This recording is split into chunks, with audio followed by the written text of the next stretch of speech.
think you and I go back probably for about 20 years or something More of that than that, nature. I think 30 years. And whenever I see Natalie, I think nothing but nice. So you think that they need the due process through a hearing and evidence and witnesses and all that? I believe in quick justice on the issue. Right. That the Harper government has allowed it to prolong far too long. That it would be nice to see charges laid and some sort of a process that ensures that we find out what all the truth is. I'm not interested in seeing it buried under the carpet. I think there's a lot more to it, and the Prime Minister's office is more directly involved. Are you for abolishing the Senate? Personally, yes. I think the Senate has a valuable role to play in Canadian society. We are a huge country on regional interests and so forth. Manitoba, Nova Scotia, many of the smaller provinces, if we had a Senate that had value to it, that there's a lot of merit for it. I don't think we throw out the baby with the bathwater. Baby with the bathwater here.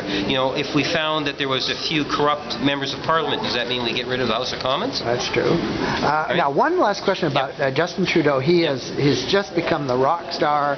There's no doubt that he may be the Prime Minister. One thing that people think that's helped him is his position on legalizing marijuana.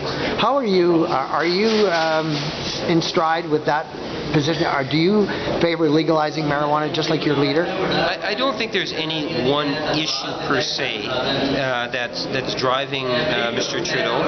I do believe that people are looking for something in leadership in the country, and ultimately I see Mr. Trudeau as a fresh face, something that you can really contrast Mr. Harper, Mr. Mulcair to, and I look forward to the next federal election. Having said that, in terms of the issue of marijuana, you'll recall that even at the Manitoba legislature we've had grounds where there are literally hundreds of people smoking. I think they call it April 20th. Yeah, 420. 420. Right. And I've walked out on some of those days, and there's a lot of people out there, and they're all smoking a lot of marijuana. And is there a need for us to change the laws? I think it would be irresponsible if we don't look at ways in which we can improve the system. Because if Justin Trudeau becomes Prime Minister, you stand to be a cabinet minister, which is kind of like terrific. That'll be up to the residents of Winnipeg North that make that determination. Well, thank you, Kevin. It's awfully nice to see you again, and good luck in the Parliament. It's always my pleasure. Thank you. It's nice to see you again. Thank you.